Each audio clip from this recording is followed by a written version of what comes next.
Today, the United States launched a trade war against Canada, their closest partner and ally, their closest friend.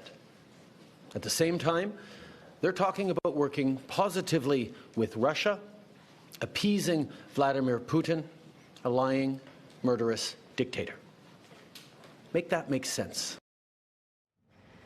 That was Canadian Prime Minister Justin Trudeau yesterday as he was speaking about what's been happening with the tariffs. He was announcing 25% retaliatory tariffs on $155 billion worth of American goods. Joining us right now to talk about all of this is Bruce Heyman. He is the former U.S. ambassador to Canada in the Obama administration. He's the CEO of asset manager firm Power Sustainable. He's the author of The Art of Diplomacy, Strengthening the Canada-U.S. Relationship in Times of Uncertainty, longtime business leader at Goldman Sachs as well. And Ambassador Heyman, thank you for being here today. It's good to be here again. So I love hearing your perspective on this because you come at this not only as a former ambassador to Canada, but also a U.S. business person who has done a lot of work on both sides of the border. What do you think's happening here? So let's take a step back just a minute and look at this from the lens of friends, neighbors, allies. When you have friends in your personal life, you think of that list, and at the very top of that list are your best friends. And for the United States, the very top of our list in terms of best friends in the world is Canada. And it's not just because they have an amazing trading relationship, which they do, but it's everything else that you'd expect from a best friend. They've been there for us in thick and thin in our deepest, darkest times here in New York in 9/11. They were here with the planes being diverted to Gander. They were here in Article 5 under NATO in supporting us in Afghanistan. They were here for us in Iran, helping get our diplomats out. All of these are almost storybook kind of sets of relationships. And so the relationship is based on trust. And so what is happening here this week is a challenge to that trustful relationship. And so tariffs at this level shouldn't happen. We shouldn't happen because we have an amazing trade agreement that Donald Trump negotiated in USMCA. But it shouldn't happen because of a friendship relationship and a trusted relationship that if we have differences, we can easily deal with those behind closed doors diplomatically.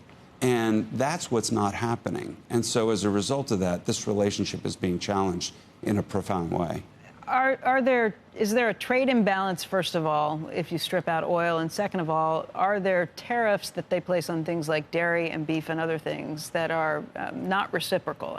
Because that's the case that Donald Trump has been making, that we're getting the raw end of the deal on some of this financially. So think of this trillion-dollar relationship that we have in which we buy and sell together. And the price of oil moving up and down does have a factor in terms of the level of deficit or surplus between our relationship. But at $50 billion on a $1 trillion relationship, you're talking 5%. It's insignificant in terms of the scheme of things and the challenges that we face globally with larger trade deficits with countries like China. And so in the scheme of things, it's really small. Taking away oil, insignificant and non-existent. Well, that's what's been so interesting. Why Canada? Like, of all the countries that you would pick on, why do you think this happened? You've got more insight than we do. I just think Donald Trump must have some other issue here. And those issues are either personal with Canada or the whole other issue is I personally think he's short cash. And I think he's trying to pass this big, giant, increasingly large tax cut in the U.S. And we have a number of Republicans who actually are budget conscious. And so the way to make ends meet for this next tax cut is one, DOGE, you're going to cut costs, but I don't think you can cut enough costs to make up this large tax cut. And so I think he's looking for revenue. Peter Navarro has told him this is the place. Go put a sales tax, VAT tax, tariff on all the goods that come to the United States. They don't vote for us. That's easy. Let's go get them. And that's why you did China, Canada, and Mexico. Those are the three largest, and it's 40% of our trade. It's Willie Sutton. That's where the money is. That's where the money is. That's the case. The market better sit up and pay attention, because if they think that these are temporary or going to get rolled back off, it's not going to yield the money they need if that's the reasoning behind it. If that's the case. And so it may very well be that the right level is a lower level than where we are. So when you have that as your issue, then you begin negotiating rate and exclusions and other things.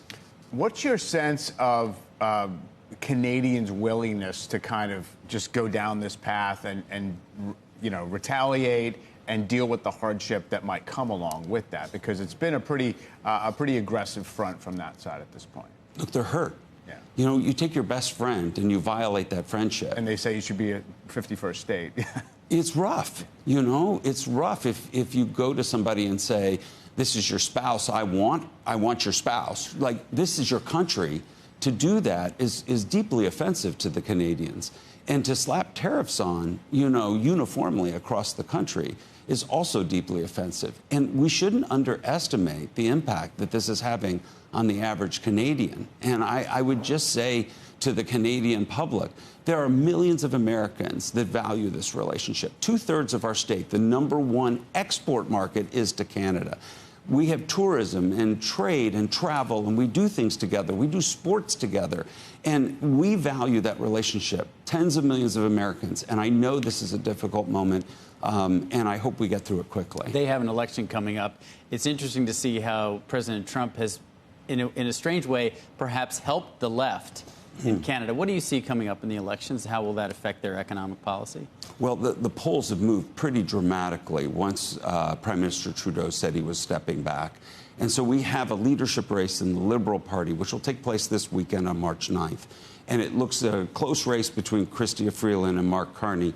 And Mark Carney is somebody we know pretty well here as a result of his business dealings at Goldman, as well as Bank of Canada and the Bank of England. Could that relationship between Carney and Trump perhaps mitigate some of this?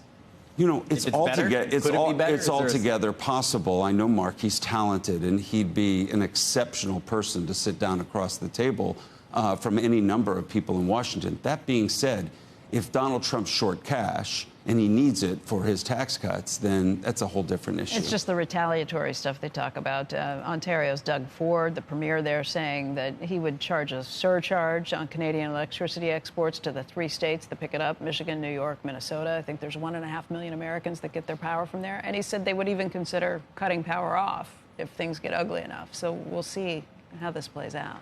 Slippery slope, these things, and it's very dangerous. And I think the negotiations like this should be done behind closed doors, and hopefully we'll resolve this very quickly.